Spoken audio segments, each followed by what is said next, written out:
വാണി.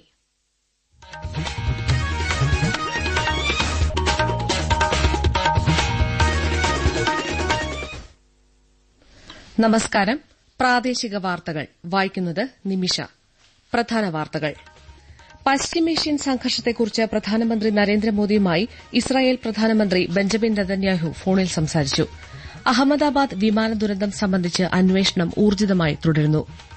നിലമ്പൂരിൽ ഉപതെരഞ്ഞെടുപ്പ് പ്രചാരണങ്ങൾ ശക്തമാക്കി മുന്നണികൾ. ഇന്ന് ലോക രക്തദാന ദിനം. സംസ്ഥാനത്ത് തിങ്കളാഴ്ച വരെ അതിതീവ്ര മഴയ്ക്ക് സാധ്യതയെന്ന് കേന്ദ്ര കാലാവസ്ഥാ വകുപ്പ്. ചുവപ്പ് ജാഗ്രത പരിഗണിച്ച് ഇന്ന് കണ്ണൂർ, കാസർകോട് ജില്ലകളിൽ വിദ്യാലയങ്ങൾക്ക് അവധി. ഓസ്ട്രേലിയയ്ക്കെതിരായ ലോക ടെസ്റ്റ് ക്രിക്കറ്റ് ചാമ്പ്യൻഷിപ്പ് ഫൈനലിൽ ദക്ഷിണാഫ്രിക്കയ്ക്ക് വിജയപ്രതീക്ഷ. വാർത്തകൾ വിശദമായി. പശ്ചിമേഷ്യയിലെ സാഹചര്യത്തെക്കുറിച്ച് പ്രധാനമന്ത്രി നരേന്ദ്രമോദിയുമായി ഇസ്രായേൽ പ്രധാനമന്ത്രി ബെഞ്ചമിൻ നെതന്യാഹു ഫോണിൽ സംസാരിച്ചു. ഇന്ത്യയുടെ ആശങ്കകൾ നരേന്ദ്രമോദി അദ്ദേഹവുമായി പങ്കുവച്ചു. മേഖലയിൽ സമാധാനവും സ്ഥിരതയും പുനഃസ്ഥാപിക്കേണ്ടതിന്റെ ആവശ്യകതയെക്കുറിച്ചും സംസാരിച്ചതായി പ്രധാനമന്ത്രി സാമൂഹിക മാധ്യമത്തിൽ കുറിച്ചു. ഇസ്രായേൽ വിദേശകാര്യമന്ത്രി ഗിഡിയോൺ സാർ വിദേശകാര്യമന്ത്രി ഡോക്ടർ എസ് ജയശങ്കറിനെ ഫോണിൽ വിളിച്ച് സംസാരിച്ചു. ട്രൂ പ്രോമിസ് 3 എന്ന പേരിൽ ഇസ്രായേലിനെതിരെ ഇറാൻ ഇന്നലെ മിസൈൽ ആക്രമണം നടത്തി. ഇറാനിയൻ ആണവ കേന്ദ്രങ്ങളിൽ ഇസ്രായേൽ വ്യോമാക്രമണങ്ങൾ നടത്തിയിരുന്നു. ഡസൻ കണക്കിന് മിസൈലുകൾ ഇറാൻ വിക്ഷേപിച്ചതായി ഇസ്രായേൽ സൈന്യം സ്ഥിരീകരിച്ചു. ജെറുസലേം, ടെൽ അവീവ് ഉൾപ്പെടെ നഗരങ്ങളിൽ സ്ഫോടനങ്ങളുണ്ടായി.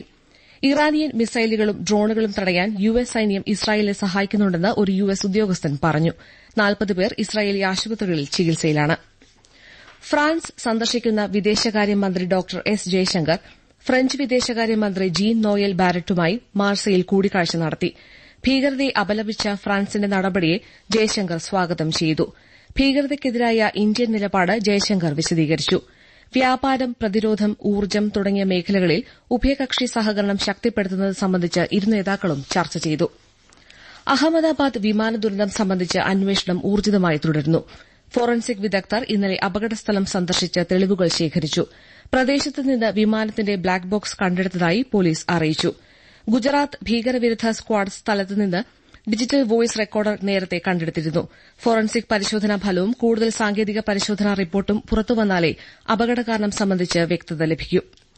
ദുരന്തസ്ഥലത്തെ പ്രദേശവാസികളായ നിരവധി പേരെ കാണാതായതും റിപ്പോർട്ടുകളുണ്ട്. 7 മൃതദേഹങ്ങൾ ഇന്നലെ ബന്ധുക്കൾക്ക് വിട്ടുനൽകി. തിരിച്ചറിയലിന് 200-ലധികം ഡിഎൻഎ സാമ്പിളുകൾ ശേഖരിച്ചതായും പോലീസ് വ്യക്തമാക്കി. കേന്ദ്ര ആയുഷ് മന്ത്രാലയം ഇന്ന് ന്യൂഡൽഹിയിൽ ഒരു ഭൂമി ഒരേ ആരോഗ്യത്തിന് യോഗ ആഗോള ഉച്ചകോടിക്ക് ആതിഥേയത്വം വഹിക്കും.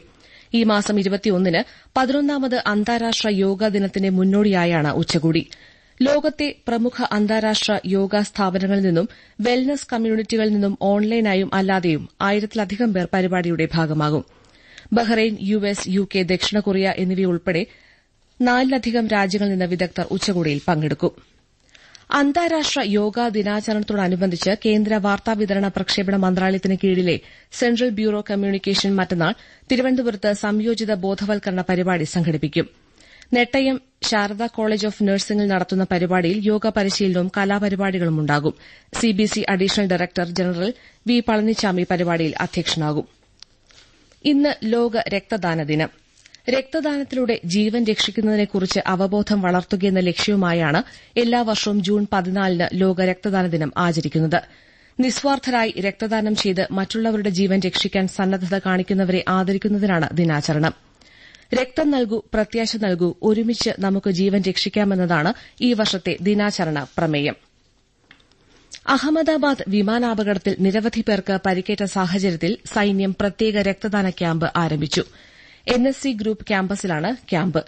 രക്തദാനത്തിന് ഇന്നലെ സിവിൽ ആശുപത്രിയിലും നിരവധി പേർ എത്തിയിരുന്നു. നിലമ്പൂരിൽ ഉപതെരഞ്ഞെടുപ്പ് പ്രചാരണങ്ങൾ ശക്തമാക്കി 3 മുന്നണികളും.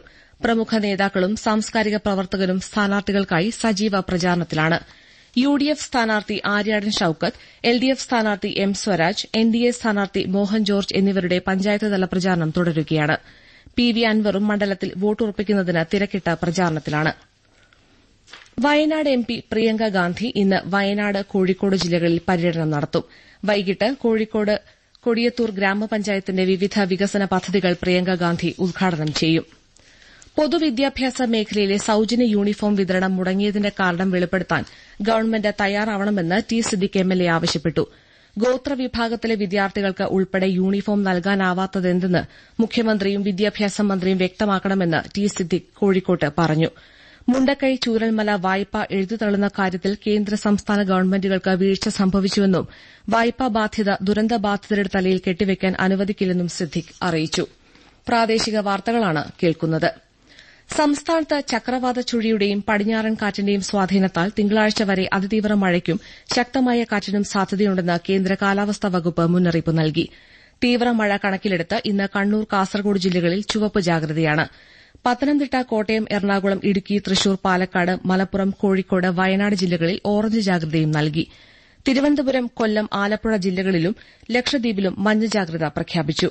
കേരള, കർണാടക, ലക്ഷദ്വീപ് തീരങ്ങളിൽ ചൊവ്വാഴ്ച വരെ മത്സ്യബന്ധനത്തിന് വിലക്കേർപ്പെടുത്തി. സംസ്ഥാനത്ത് അതിതീവ്ര മഴ സാധ്യത കണക്കിലെടുത്ത് വിവിധ ജില്ലകളിൽ അധികൃതർ ജാഗ്രതാ നിർദ്ദേശവും മുൻകരുതലും നൽകി. Desk report. ഇടുക്കി ജില്ലയിൽ ഉരുൾപൊട്ടലും മണ്ണിടിച്ചിലും കണക്കിലെടുത്ത് എല്ലാ വകുപ്പുകളും മുൻകരുതൽ സ്വീകരിക്കണമെന്ന് ജില്ലാ കളക്ടർ ഉത്തരവിട്ടു. ഖനന പ്രവർത്തനങ്ങളും മണ്ണെടുപ്പും ചൊവ്വാഴ്ച വരെ നിരോധിച്ചു. ജില്ലയിൽ ബോട്ടിംഗ്, കയാക്കിംഗ്, റാഫ്റ്റിംഗ്, കുട്ടവഞ്ചി സവാരി ഉൾപ്പെടെ ജലവിനോദങ്ങളും ഈ മാസം 17 വരെ നിർത്തിവച്ചു. ഉരുൾപൊട്ടൽ സാധ്യത കണക്കിലെടുത്ത് മൂന്നാർ ഗ്യാപ്പ് റോഡ് വഴി രാത്രികാല ഗതാഗതവും ചൊവ്വാഴ്ച വരെ നിരോധിച്ചു. കോട്ടയം ജില്ലയിലെ വിനോദസഞ്ചാര കേന്ദ്രങ്ങളായ ഇലവീഴ, പൂഞ്ചിറ, ഇല്ലിക്കൽ കല്ല് എന്നിവിടങ്ങളിലേക്ക് പ്രവേശനവും ഈരാറ്റുപേട്ട, വാഗമൺ റോഡിലെ രാത്രികാല യാത്രയും നാളെ വരെ നിരോധിച്ചു.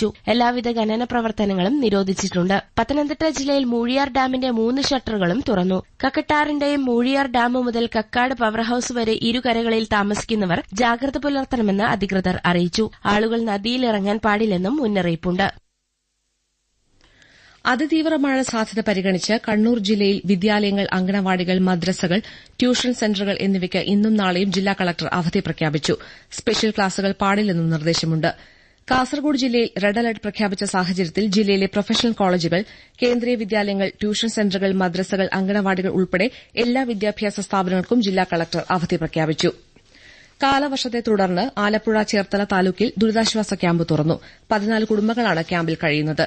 കാസർകോട് ജില്ലയിലെ റാണിപുരം ഉൾപ്പെടെ ടൂറിസം കേന്ദ്രങ്ങൾ ഇന്നും നാളെയും തുറന്ന് പ്രവർത്തിക്കില്ലെന്ന് ജില്ലാ കളക്ടർ അറിയിച്ചു.